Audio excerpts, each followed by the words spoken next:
आणि अशा एकदम गरमीमध्ये आपल्याला थोडा थंडक पाहिजे असेल ना तर ही प्लेस तुमच्यासाठी एकदम मस्त आहे.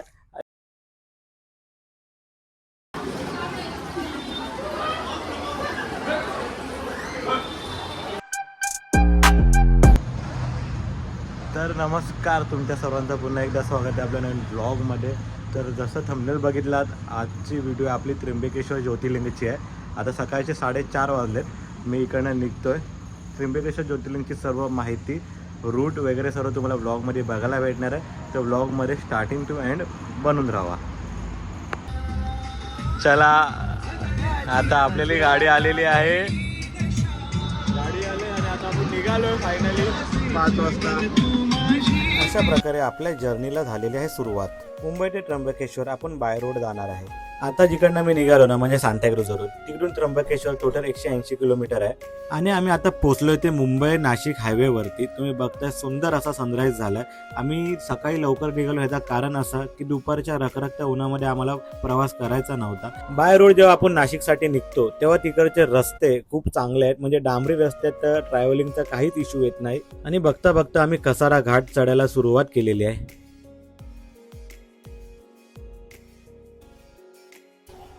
आणि नमस्कार, अशा प्रकारे आपण आता पोहोचलो ते कसारा घाटामध्ये.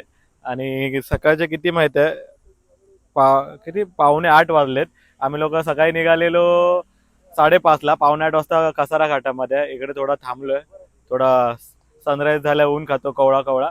इथून पुढे नाश्त्याचा हॉल्ट असेल, तिथून मग पुढून लेफ्ट मारून त्र्यंबकेश्वरच्या दिशेने जाणार. तर पुढचा जेवढा काही इन्फॉर्मेशन असेल ना, मी तुम्हाला पूर्ण व्हिडिओमध्ये सांगतो. जे पण काय असेल ते रूट वगैरे एवढं काय हार्ड नाही. मॅपमध्ये टाकाल, लोकेशन डायरेक्ट येणार तिकडे. आणि पुढे मंदिराची इन्फॉर्मेशन आहे ती पण मी तुम्हाला पुढे व्हिडिओमध्ये सांगतो. आता आपल्यासोबत आपला एक रॅपर आलाय, तो पण पुढे तुम्हाला व्हिडिओमध्ये दिसणार आहे. ते ड्रेसिंग आता त्याची अशी आहे, पण नंतर चेंज होईल मंदिरकडे गेल्यावरती. आपण एक रॅप महादेववरती, तो पोहायला जायचा. त्याला माहिती, तुला माहिती होतं कुठे आता? नाही भाई, याला माहित नव्हतं नक्की कुठे चाललं, फक्त सकाळी उचलले. बुलावा आलाय सावनला. थांबा थांबा, एक रॅप होऊन इकडे इकडे बच्ची, एक रॅप. हर हर हर महादेव, हर हर महादेव, हर हर हर महादेव, हर हर महादेव, आदिदेव शंकरा महादेव.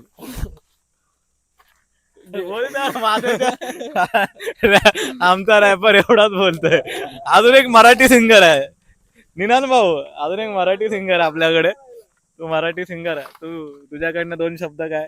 काय नाही म्हणायचंय, जुगलवर पहिल्यांदा, म्हणजे खूप दिवसांनी जुगलवर पहिल्यांदा व्लॉग मध्ये येत असेल हा. आला तर आलोय मी. राजापूरला आलो. हा, त्याच्यानंतर राजापूरला आलोय. होता. तर नक्कीच याला सबस्क्राईब करा, याच्या चॅनलला बघत जावा, कारण खूप चांगले कंटेंट टाकतो. थँक्यू, नक्की द्या. थँक्यू निनान, थँक्यू. तर पुढे अजून व्हिडिओ मध्ये भेटूया आपण. चला, पुन्हा एकदा आलेला आहे टोल. तुम्ही समोर बघता टोल आलाय. आणि त्यानंतरला निनान मगापासून हा दुसरा टोल आहे. आता रिचार्ज करेल त्याच्या फोनमध्ये आणि भरेल. एवढा मोठा दर्या दिले आमचा निनान भाऊ. थँक्यू निन्नू यार. आता आला आपला नाश्ता, दोन्ही मिसळ, 2 वडा उसळ, 2 मिसळ आहेत. आता आपण आहे ना, घोटीचा जो टोल आहे ना तो क्रॉस केला. इकडे नाश्ता केला आपण. आणि इथून घोटीच्या टोलच्या पुढूनच आहे ना लेफ्ट आहे. तर तो लेफ्ट मी दाखवतो तुम्हाला. आता निघालो इकडनं आम्ही लोक, तो लेफ्ट तुम्हाला दाखवतो. घोटीचा टोल क्रॉस करतो ना, तिथे पुढे पहिलाच एक ब्रिज लागतो. त्या ब्रिजच्या खालून लेफ्ट साईडने आपल्याला जायचं आहे. आणि त्याच्या पुढून एक लेफ्ट आहे, तो मारून सीधा आपण जातो त्र्यंबकेश्वरला. इकडे यायच्या आधी आहे ना आपल्याला 2 टोल लागतात, एक भिवंडी बायपासला आणि एक घोटीचा टोल. घोटीचा टोल जसं क्रॉस करू, हा बघा पुढे हा लेफ्ट आहे. तिथे वरती आहे ना गेटवरती लिहिलेला आहे, तो लेफ्ट मारायचा आणि सरळ आपल्याला गावच्या रस्त्याने आतमध्ये घुसायचं आहे.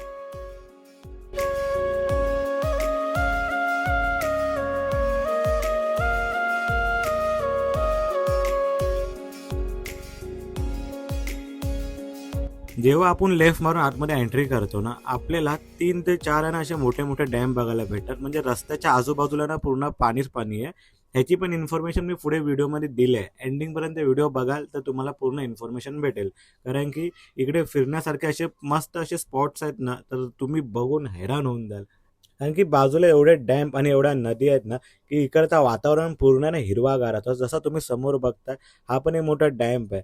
नेचरचे मजे घेत घेत आपण फायनली पोहोचलो त्र्यंबकेश्वरला.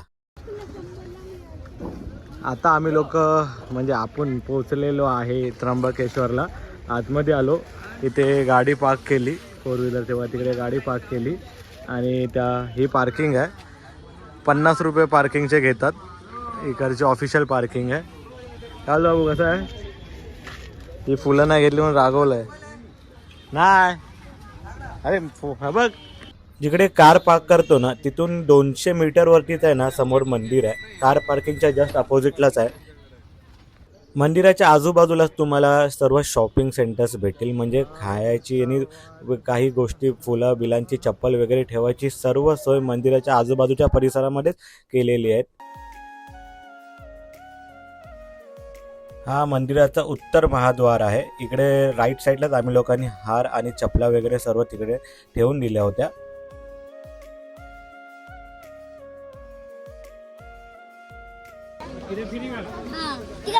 पास कुठे काढायचा? 5 कुंड लागल. कुठे? तुषारचा कुंड. अच्छा, किती वेळ लागतो? हे मंदिरच्या समोरच्या साईड किती वेळ लागतो दर्शनाला? काही 2-3 तास लागू शकतो. 2-3 तास. करा ठीक आहे. टीका नको सोन्या. 2-3 नाही.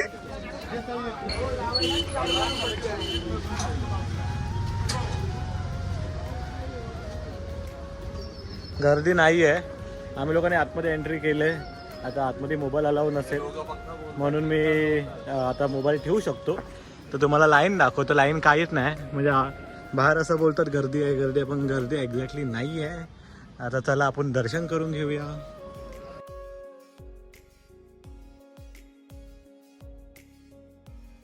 मंदिराच्या आतमध्ये पण सर्व वॉशरूम वगैरेची सोय ऑलरेडी केलेली आहे. आणि जसं की मी बोललो, लाईन नाही आहे असं बोलता बोलता चिक्कार अशी लाईन भेटलेली आहे. हे जे आतमध्ये बसलेत ते ऑलरेडी 3-3.5 तासापासून इकडे बसून आहेत आणि आता आम्ही पण त्या लाईनीमध्येच उभे आहे. असं आतमध्ये अजून 4 हॉल आहेत. ते हॉल पार करून आपल्याला जायचं आहे, म्हणजे आपल्याला पण भेटलेलं आहे मजबूत लाईन. कारण की आतमध्ये चालू होता अभिषेक. ज्या टायमाला आम्ही पोहोचलो तेव्हा आतमध्ये अभिषेक चालू होता, त्यामुळे पूर्ण लाईन थांबवून ठेवलेली. म्हणून एवढी चिक्कार गर्दी झालेली ना, कारण की सकाळी 9:30 वाजता, 9 ते 9:30च्या दरम्यान अभिषेकला सुरुवात होतं. तो ऑलमोस्ट अर्धा 1 तास चालतो. त्या दरम्यान लाईन पूर्ण थांबलेली असते. हे आहे त्र्यंबकेश्वर मंदिर. या मंदिराची कहाणी अशी आहे की ऋषी मुनींच्या काळापासूनचे हे मंदिर आहे आणि या मंदिराचे जीर्णोद्धार पेशवा नानासाहेब यांनी केला आहे. त्या काळात हे मंदिर बांधण्यासाठी 16 लाख रुपयाचा खर्च आला होता. भारतातील 12 ज्योतिर्लिंगांपैकी हा सर्वात महत्त्वाचा एक ज्योतिर्लिंग आहे. भारतामध्ये हा एकमेव असा ज्योतिर्लिंग आहे ज्यामध्ये आपल्या ब्रह्मा, विष्णू, महेश या तिघांचे सुद्धा दर्शन होतात. गंगा गोदावरीचे उगमस्थान हे सुद्धा या लिंगातूनच आलेले आहे. या मंदिराच्या आजूबाजूला अजून देखील खूप सारी जुनी मंदिरं आहेत, त्यामध्ये सुद्धा शिवलिंग वगैरे सर्व आहे. तर आपल्याला तिकडचे सुद्धा दर्शन करायला भेटते.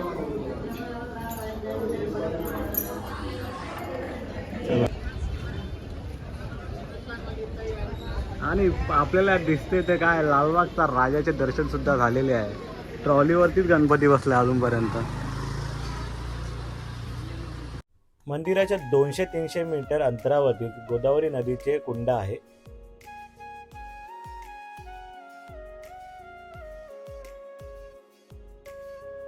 आता तुम्ही इथेच गोदावरी कुंडाच्या इकडे आलात ना, तर तिकडे आहे ना तुम्हाला 200 रुपये पर पर्सन असा आहे ना डोनेशन ID बनवून भेटतो. म्हणजे ज्यांनी VIP पास ज्याला आपण बोलतो, तर मंदिरामध्ये जाण्यासाठी यूज होतो आपला. तर तिथे असं आहे की तुम्हाला फिजिकली स्वतः उपस्थित राहावं लागेल, कारण की तिकडे आहे ना प्रत्येकाची ना ID बनवली जाते फोटो वगैरे काढून. तर कोणी एक जण जाऊन पूर्ण ग्रुपसाठी किंवा फॅमिलीसाठी ते पास घेऊ नाही शकत. प्रत्येक फॅमिली मेंबरमधलं किंवा ग्रुपमधला प्रत्येक मेंबरला तिथे उपस्थित राहणं गरजेचं आहे. आणि हेच ते कुंड आहे जिकडे लोक येऊन स्नान करतात. तुमचे जे पण काय कार्य असतील ते इकडे संपन्न केले जातात. आणि इकडे दर्शन वगैरे सर्व झाल्यानंतर आम्ही सुद्धा निघालो आहे ते वैतरणा डॅमच्या दिशेने, कारण की खूप ऊन होतं आणि आपल्याला चांगला असा स्पॉट पाहिजे होता. तर हा स्पॉट आम्ही लोकांनी आत्ताच शोधून काढला आहे. तर तुम्ही जसे तिकडनं मुंबईच्या दिशेने निघाल ना, त्याच्या आधीचा एक राईट येतो जो आपल्याला सीधा गावागावातून वैतरणा डॅमच्याकडे घेऊन जातो. तुम्ही मॅपमध्ये टाकाल ना वैतरणा व्ह्यू पॉईंट, तरच तुम्हाला तो मॅपमध्ये दिसेल. आणि तो गावातला आतला रस्ता आहे. तुम्ही जसं पुढे याल ना, वाडाच्या साईडला हा जाणारा रस्ता आहे, पण तिथूनच आपल्याला वैतरणा डॅमच्या इकडे पण जाता येतो. तर रस्ता थोडा खराब असेल, पण पुढचा जो व्ह्यू आहे ना तो अनएक्सपेक्टेड आणि खूप मस्त असणार आहे व्ह्यू. तो इकडनं जायला हवे जातायत मग लोक पुढे अजून चांगलं आपल्याला भेटली ना ती सावली चलते रे भाई ढूंढ के निकलना, अच्छा लोकेशन ढूंढ के निकलेंगे आपण.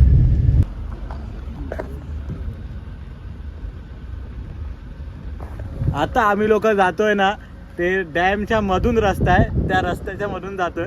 एक नंबर जागा भेटली आपल्याला, एक नंबर जागा, हिडन जेम.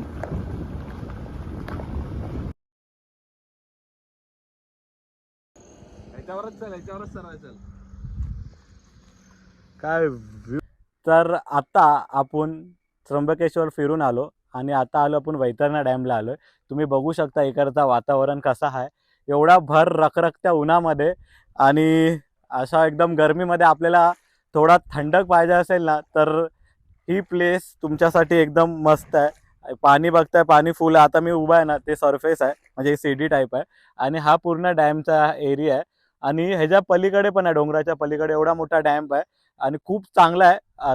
त्र्यंबकेश्वरचं दर्शन झाल्यानंतर आम्ही लोक इकडे आलोय. आतमध्ये यायचा रस्ता आहे ना थोडा कठीण आहे आणि तिथून 19 किलोमीटर आहे त्र्यंबकेश्वर मंदिरापासून. पण जागा एकदम एक नंबर आहे. फक्त येताना इकडे तुम्ही खायला पाणी वगैरे घेऊन या, आतमध्ये काहीच भेटत नाही. फक्त लोकेशन चांगली आहे एवढी ना, म्हणून आम्ही लोकांनी पण गुगलवरती सर्च करून आलो. आतमध्ये गेलो, आल्यावरती नेटवर्क जातो. तर तुम्ही जेव्हा याल ना तेव्हा गुगलवरती ऑलरेडी मॅप टाकून या, तर तुम्हाला लोकेशन चांगली भेटेल. आतमधून गावागावामधून आहे, पण याल तेव्हा लोकेशनमध्ये पूर्ण पैसा वसूल आहे. आल्यावरती तेवढी मजा येते ना. जसं तुम्ही बघताय ही एवढी पूर्ण फक्त पाणीच पाणी आहे. जरा सावंत भाऊ पाणी दाखवा सर्वांना.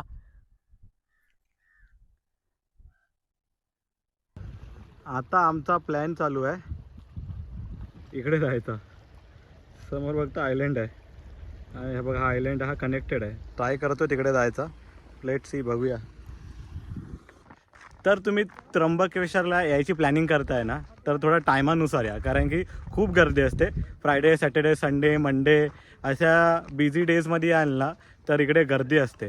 त्याच्या मागचं कारण असं की सकाळी 6 वाजता मंदिर ओपन होतो. 6 वाजता ओपन झाल्यानंतरला 10 वाजता अभिषेक होतो. 9 ते 10च्या दरम्यान अभिषेक होतो. ओके. आणि त्यानंतरला 9 ते 10 नंतर 12, 11:30 ते 12च्या टाईममध्ये हे काय बोलतात ते भोग लागतो ते ज्योतिर्लिंगाला. तर त्यामुळे हे बंद करतात, तिकडची दारे बंद करतात.